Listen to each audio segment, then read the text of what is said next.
英語聞き流し10分間、名作リスニング、英語テキストと MP3 ダウンロード、その他の物語は、ホームページよりご利用いただけます。88thpp.com 88thpp.com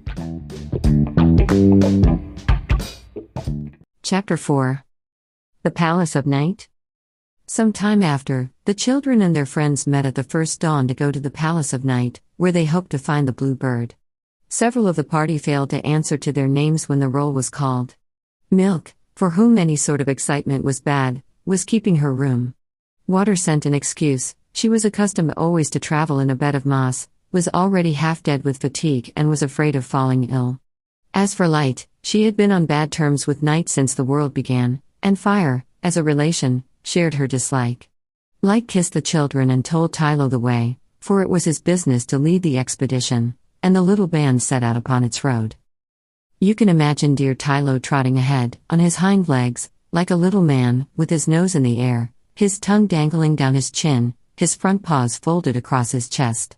He fidgets, sniffs about, runs up and down, covering twice the ground without minding how tired it makes him.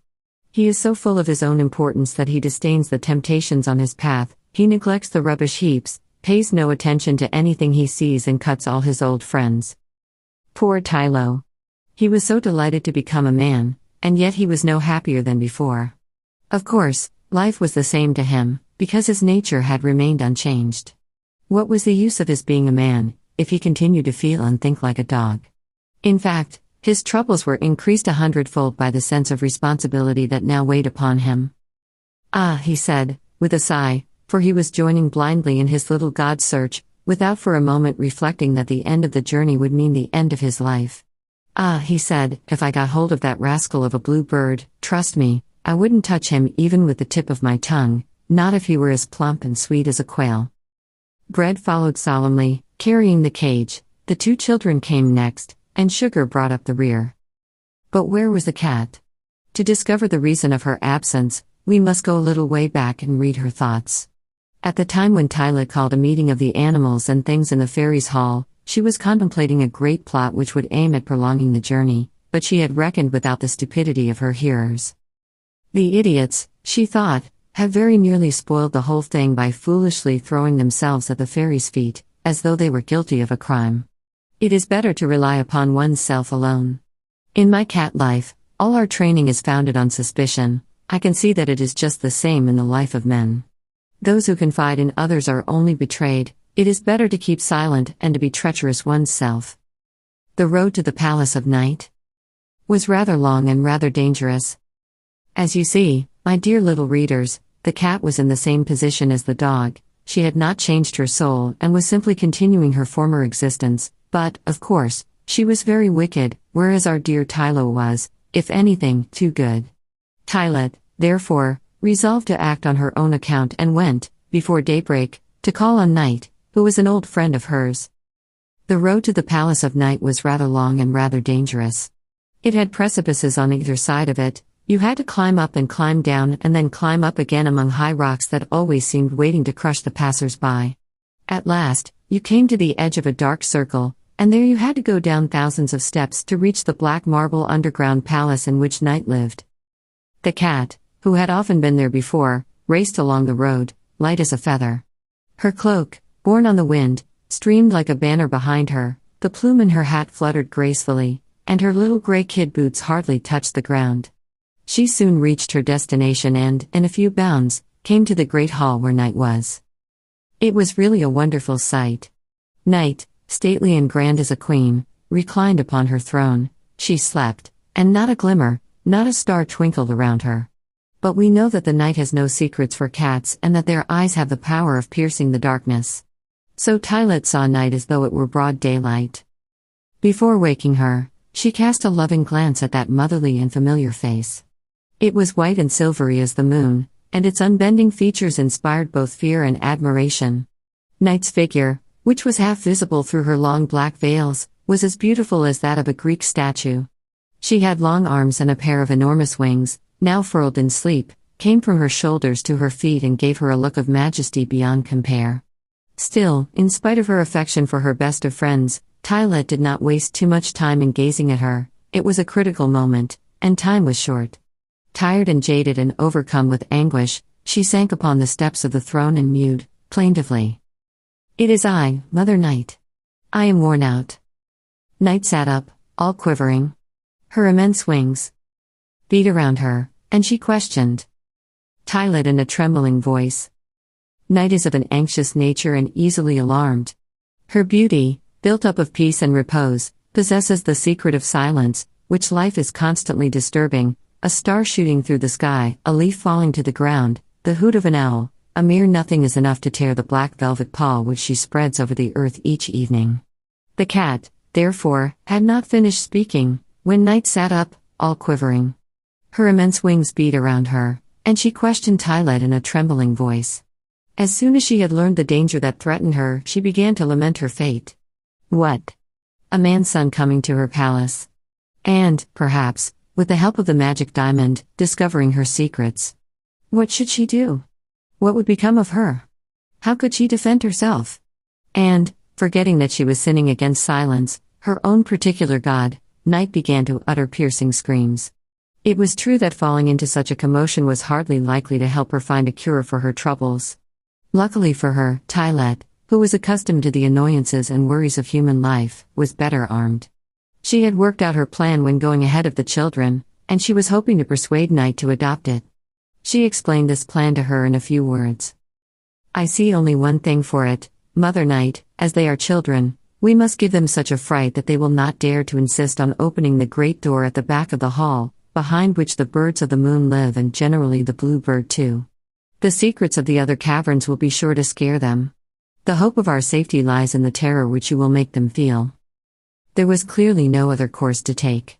But Night had not time to reply, for she heard a sound. Then her beautiful features contracted, her wings spread out angrily, and everything in her attitude told Tylet that Night approved of her plan. "Here they are," cried the cat. The little band came marching down the steps of Night's gloomy staircase. Tylo pranced bravely in front, whereas Tylo looked around him with an anxious glance. He certainly found nothing to comfort him. It was all very magnificent, but very terrifying. Picture a huge and wonderful black marble hall, of a stern and tomb-like splendor. There is no ceiling visible, and the ebony pillars that surround the amphitheater shoot up to the sky. It is only when you lift your eyes up there that you catch the faint light falling from the stars. Everywhere, the thickest darkness reigns. Two restless flames, no more, flicker on either side of Night's throne, before a monumental door of brass. Bronze doors show through the pillars to the right and left. The cat rushed up to the children. "This way, little master, this way. I have told Night, and she is delighted to see you." Tylet's soft voice and smile made Taldal feel himself again, and he walked up to the throne with a bold and confident step, saying, "Good day, Mrs. Night." Night was offended by the word, "good day," which reminded her of her eternal enemy Light, and answered dryly, "Good day? I am not used to that. You might say, good night, or, at least, good evening." Our hero was not prepared to quarrel. He felt very small in the presence of that stately lady. He quickly begged her pardon, as nicely as he could, and very gently asked her leave to look for the blue bird in her palace. "I have never seen him. He is not here," exclaimed Night, flapping her great wings to frighten the boy. But, when he insisted and gave no sign of fear, she herself began to dread the diamond, which, by lighting up her darkness, would completely destroy her power, and she thought it better to pretend to yield to an impulse of generosity and at once to point to the big key that lay on the steps of the throne. Without a moment's hesitation, Taldal seized hold of it and ran to the first door of the hall. Everybody shook with fright. Bread's teeth chattered in his head. Sugar, who was standing some way off, moaned with mortal anguish. Mydal howled. "Where is Sugar? I want to go home." Meanwhile, Taldal, pale and resolute, was trying to open the door, while Night's grave voice, rising above the din, proclaimed the first danger. "It's the ghosts." "Oh, dear," thought Taldal. "I have never seen a ghost, it must be awful."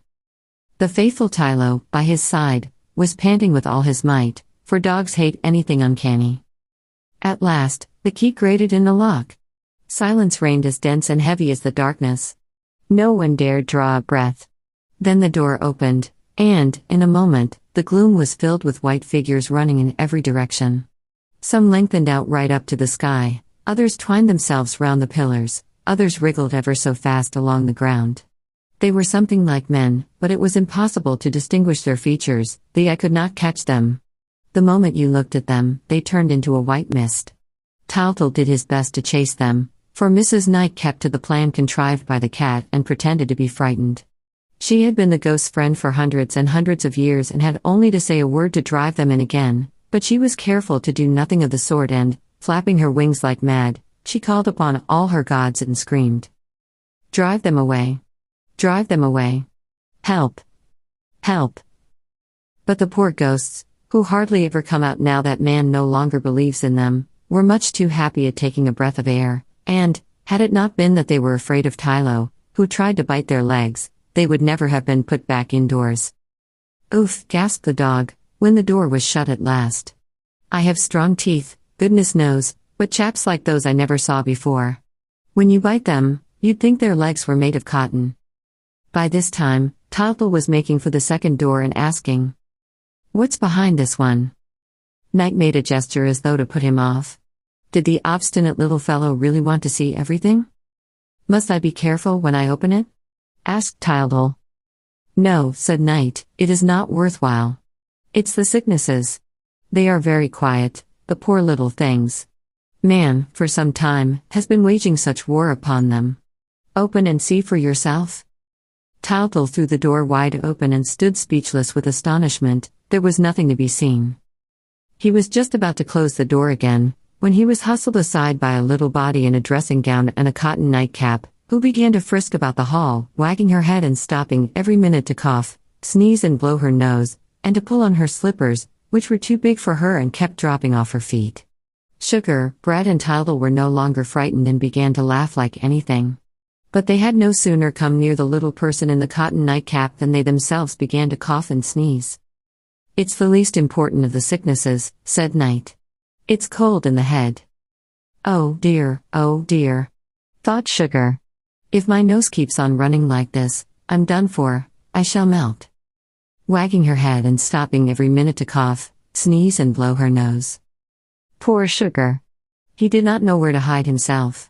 He had become very much attached to life since the journey began, for he had fallen over head and ears in love with water. And yet this love caused him the greatest worry. Miss Water was a tremendous flirt, expected a lot of attention and was not particular with whom she mixed, but mixing too much with water was an expensive luxury, as poor Sugar found to his cost, for, at every kiss he gave her, he left a bit of himself behind, until he began to tremble for his life. Audiobook. Living in Kyoto by Hidemi Woods. Now on sale in online stores. 44 available distributors. Apple, Google Play, Amazon Audible, or else.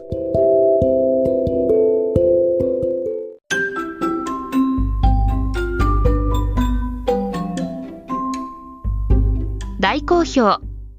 ヒデミウッズがデザインしたとっても可愛いオリジナルグッズが手に入る。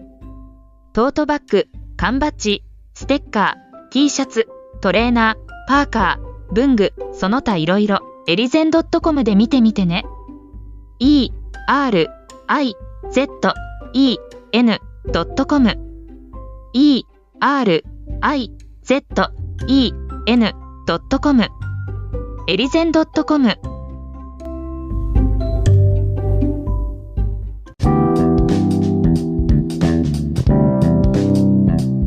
英語聞き流し10分間、名作リスニング、英語テキストと MP3 ダウンロード、その他の物語は、ホームページよりご利用いただけます。